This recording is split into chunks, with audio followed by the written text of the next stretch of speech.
भ्रष्टाचार का नाम है आज के डेट में नरेंद्र मोदी। जहाँ भी देखो, अब ये अलग बात है कि आप मीडिया के लोगों को दिखाई नहीं देता। हम एक बात पूछना चाहते हैं कि मोदी जी जहाँ जहाँ उद्घाटन करके आते हैं वहीं क्षतिग्रस्त क्यों होता है? या तो वो पनौती है कि जहाँ वो उनके कदम पड़ते हैं और सब कुछ सत्यानाश हो जाए। जब संसद भवन का उद्घाटन कर रहे थे, यौन शोषण का आरोपी, तिहाड़ जेल का कैदी संसद भवन में बैठा था। आपको लोक लज्जा है कि देश की पहलवान बेटियों को कैसे घसीटा गया और तिरंगे का कैसे अपमान हुआ? अगर लोक लज्जा की बात कहेंगे तो ये लोग निर्लज और बेशरम लोग हैं। 30 किलोमीटर में 6 का मूर्ति टूटा। अगर 100 किलोमीटर और 150 किलोमीटर की रफ्तार से आवा होता तो पूरा का पूरा जो नया बना था ढांचा, उसका कोई सबूत मिलता? अरे मैं पूछ रहा हूँ। सत्ता का अहंकार स्मृति ईरानी पर इतनी आ गया है कि स्मृति ईरानी को सच क्या है झूठ क्या है समझ में नहीं आता। स्मृति ईरानी जी जब सत्ता में नहीं थी 13 रुपए किलो चीनी दे रही थी। स्मृति ईरानी जी जब सत्ता में नहीं थी तो 50 रुपए का सरसों तेल महंगा नजर आ रहा था, 400 का सिलेंडर महंगा हो रहा था। पंकज जी, क्या लग रहा है जिस तरीके से उज्जैन में 30 किलोमीटर की रफ्तार से आंधी आई थी और उससे मूर्तियां गिर गई सप्तऋषि, लेकिन अभी 7 महीने पहले ही मोदी जी ने वहाँ उद्घाटन किया था जाकर। देखिए, लगभग 7 महीने भी नहीं हुए, जहाँ जहाँ भाजपा शासित राज्य है 40% कमीशन की सरकार है। सबसे पहले तो वो 40% कमीशन खा लेते हैं। तो भ्रष्टाचार उसमें इतना है कि 30 किलोमीटर, अरे सुन तो लो, अरे सुन लो, भ्रष्टाचार ना कहें आप। अगर 150 किलोमीटर की रफ्तार से होता तो पूरा हवा में उड़ गया होता, तब तो वहाँ ईंट के टुकड़े भी नाम नजर आते। ये तो संयोग है कि 30 किलोमीटर प्रति घंटा की रफ्तार से हवा चल रही थी। और आपने देखा 7 ऋषियों में से 6 ऋषियों के प्रतिमा गिर गए, खंडित हो गए। क्यों हुए? चूंकि उसमें घटिया क्वालिटी प्रयोग किया गया था, भ्रष्टाचार है। इन लोगों ने राम मंदिर में भी, अरे सुने रहे भाई, सुन तो लो। मंदिर में भ्रष्टाचार नहीं होता। आपने देखा था नारियल फोड़ने से सड़क टूट गई, नारियल नहीं फूटी। तो आपने भ्रष्टाचार नहीं देखा? खुद गुजरात में आपने देखा होगा, जहां नर्मदा नहर परियोजना की टेस्टिंग हो रही थी और पानी के बहाव में पूरी की पूरी नर्मदा वहाँ का जो बांध था, डैम था, वो क्षतिग्रस्त हो गया। लेकिन पंकज जी, सड़कों में भ्रष्टाचार हो सकता है, मंदिर में नहीं हो सकता। सुन तो लीजिए ना, भ्रष्टाचार तो ये लोग, देखिए ऐसा कोई सगा नहीं जिसको इन्होंने ठगा नहीं। भ्रष्टाचार, अरे सुन तो लो यार, सुन नहीं रहे आपको? सबसे बड़ी प्रॉब्लम है भ्रष्टाचार। बनारस में भी जब इन्होंने उद्घाटन करके आए, उसके बाद सीलिंग पूरा का पूरा गिर गया। आपको वहाँ भी भ्रष्टाचार नजर नहीं आया। आपको भ्रष्टाचार वहाँ नजर नहीं आया जहाँ जमीन की खरीद फरोख्त की गई, चंदों की हेरा फेरी की गई। जब रथ यात्रा निकाला गया था और हर ईंट पर जय श्री राम लिखकर चंदा वसूले गए थे गांव-गांव से, वो सारे पैसे कहाँ गए? राम मंदिर में जो जमीन का घोटाला था वो भी आपके संज्ञान में था। उसके बाद आप आइए, नर्मदा नहर परियोजना का आपने देखा। उसके बाद आप आइए, बुंदेलखंड के हाईवे का आपने देखा होगा स्थिति। दूसरी बात, मध्य प्रदेश में सड़क में आपने देखा होगा कि डायरेक्ट पार्किंग का निर्माण हो जाता है बारिश के पानी होने से। भ्रष्टाचार का आकंठ में डूबी वहाँ 3 तरह की बात है, शिवराज, महाराज और नाराज। वहाँ 3 तरफ कमीशन देना पड़ता है, समझिए। अब वहाँ शिवराज जी का अलग कमीशन जाएगा, महाराज का अलग जाएगा, और जो नाराज भाजपा के नेता हैं उनको अलग कमीशन जाता है। क्या चाह रहे हैं मोदी जी? भ्रष्टाचार से लड़ रहे हैं और बिल्कुल, भ्रष्टाचार का नाम है आज के डेट में नरेंद्र मोदी। जहाँ भी देखो, अब ये अलग बात है कि आप मीडिया के लोगों को दिखाई नहीं देता।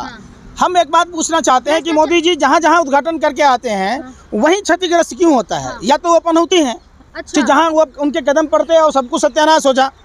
आप बात उसकी नहीं कर रहे। प्रधानमंत्री को इतने बड़े बड़े काम कर रहे हैं, थोड़ा तो लज्जा होनी चाहिए ना। आप लोगों को लोग लज्जा है कि जब संसद भवन का उद्घाटन कर रहे थे, यौन शोषण का आरोपी, तिहाड़ जेल का कैदी संसद भवन में बैठा था।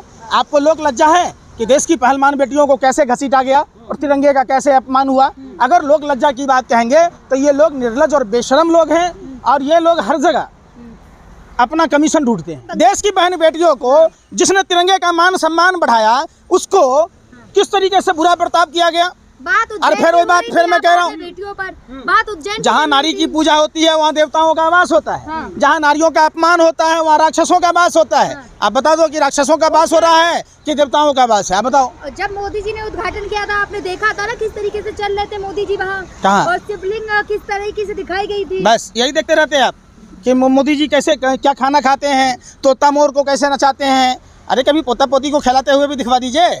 फिर अरे देश के अरे एक फिर ने भी घर परिवार छोड़ दिया और देश ऐसी बात है। देश के लिए आपके पिताजी आपको छोड़ देते, आप पत्रकार होते हैं, मैं वही बात पूछ रहा हूँ। मुझ पे कौन, अरे भाई देश में सब आदमी अपने अपनी पत्नी को ऐसा ही छोड़ देगा। हाँ। फौज में कौन जाएगा, हाँ। किसानी कौन करेगा, हाँ। पुलिस में कौन जाएगा, डॉक्टर इंजीनियर कौन बनेगा। तो असली देश सेवा संतानोत्पत्ति करना है।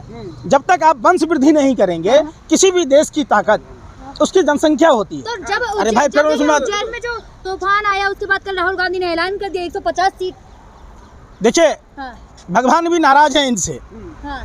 ये भगवान साथ है भाजपा के। भगवान साथ नहीं है, ये भगवान के नाम पर जिस तरीके से धोखाधड़ी करते हैं महिला परिवार के। और इनका फ्रॉड पूरा का पूरा, ये भैया ये एक्ट ऑफ फ्रॉड था कि गॉड ऑफ फ्रॉड था, आप बताओ ना। आप बोले थे ना, लग रहा है काफी मूवी हैं? देख रहे हैं अक्षय कुमार की। हैं? एक्ट ऑफ गॉड था वो, हवा से गिरी ना। अब बंगाल में क्या था, हाँ, जो मोदी जी बोल रहे थे, बोलिए ना, मोदी जी को बोल देंगे।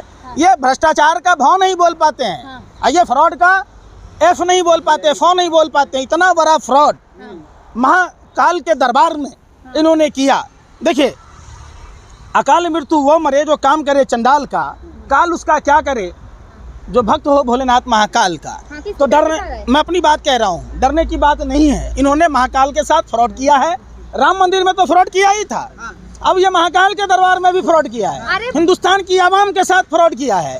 तो ये भगवान ने साफ और साफ स्पष्ट इस हाथ से इन्होंने पाप किए और इस हाथ से इनको सजा दी है। आप कह रहे हैं वंश वृद्धि नहीं करनी चाहिए, राहुल गांधी ने कौन बोला? नहीं की है ना, आप ही तो बोल रहे हो। राहुल गांधी आप शादी करके छोड़ दिया है? हाँ। अरे आप लोग राहुल गांधी पर लगे हैं, जसोदा बहन के बारे में क्यों नहीं बोलते? वो बेचारी का क्या हाल हुआ, न सुहागन रही, न कुमारी रही, न विधवा रही। अरे भाई सुनो, आप क्यों बोलते कौन बोला दिक्कत नहीं है? हाँ, जसोदा बहन की इच्छा थी, अरे सुन तो लो, जसोदा बहन जी की इच्छा थी, हर महिला की इच्छा होती है, पति उसका परमेश्वर होता है, पति के साथ जीवन यापन करना। जैसे आप भ्रष्टाचार की बात कर रहे हो, वो तो हिंदू राष्ट्र की बात करते हैं, तो कैसे भ्रष्टाचार करेंगे? देखिए हमें राष्ट्रपिता महात्मा गांधी का राम राज्य चाहिए, हाँ, जहाँ बहन बेटियाँ सुरक्षित हो, हाँ, जहाँ बाघ और बकरी हाँ, एक ही घाट पर पानी पिए, हाँ, जहाँ पूर्णतः शराबबंदी हो।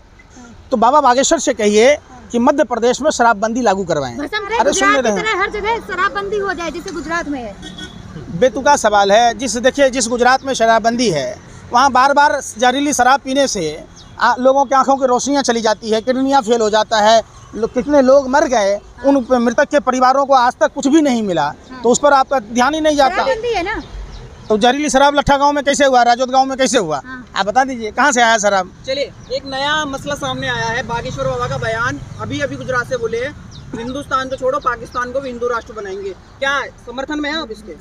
देखिए सबसे पहले चिराग तले अंधेरा। हाँ, सबसे पहले अगर बाबा बागेश्वर हाँ, देश के पहलवान बेटियों के सम्मान में आते, हाँ, जिन असुर प्रवृत्ति के लोगों ने, रावण, कौरव और कंस के वंशजों ने, हाँ, जिन्होंने देश के पहलवान बेटियों का यौन शोषण किया, अगर उसके विरोध में आते हैं तो बात आगे क्या कीजिएगा? अच्छा सवाल नहीं आप आते पलट फिर गए, बात आप पलट फिर गए, मैंने पलट क्या गए। पूछा? अरे भाई सुन तो लो यार बेशर्मो, सुन तो लो।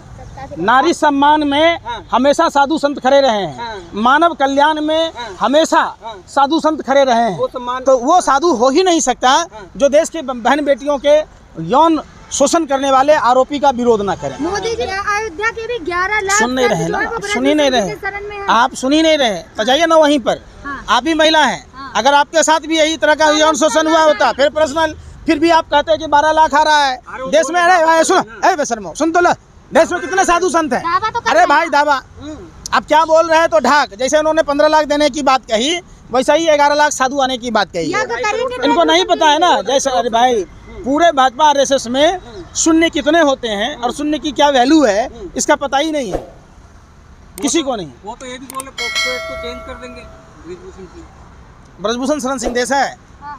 ये देश में संविधान है। अरे भाई सुन तो लो, देश में संविधान है, देश संविधान से चलेगा और देश में सुप्रीम कोर्ट भी है, तमाम तरह की संवैधानिक संस्थाएं हैं। आप इंतजार कीजिए और निश्चित तौर पर दोषी को बख्शा नहीं जाएगा, दोषी पर कार्रवाई होगी। लेकिन पंकज जी स्मृति ईरानी जिस तरीके महिला पहलवानों के लिए कुछ नहीं बोला अब तक, लेकिन मैं भी पार्लियामेंट में बैठ के जो अमित शाह जी ने सेल्फी ली थी वो शेयर करते हुए कहा है। निश्चित तौर पर सत्ता का अहंकार स्मृति ईरानी पर इतनी आ गया है कि स्मृति ईरानी को सच क्या है झूठ क्या है समझ में नहीं आता। स्मृति ईरानी जी जब सत्ता में नहीं थी 13 रुपये किलो चीनी दे रही थी।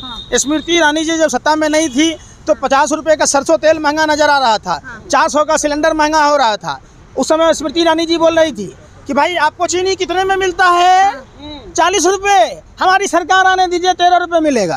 तो चीनी का रेट देख लीजिए, आज गैस सिलेंडर का रेट देख लीजिए, 13 रुपये तो मिलना दूर की बात है, आसानी से चीनी नहीं मिलता गाँव में। जहाँ राशन कार्ड पर लोगों को चीनी मिलती थी वो चीनी भी बंद हो गई। तो ये जो कहते हैं ठीक इसके विपरीत काम करते हैं। लेकिन हम फिर हाथ जोड़कर आप लोगों से कहते हैं कि देश के तमाम लोगों को अपने अपने जाति धर्म भाषा प्रांत से ऊपर उठकर महाकालेश्वर का कसम खाते हुए, उज्जैन के भ्रष्टाचार को भी उजागर करते हुए, और जो ब्रजभूषण शरण सिंह देशद्रोही का काम किया है और जिसने यौन शोषण का जिस पर आरोप लगा है उस पर कार्रवाई होनी चाहिए।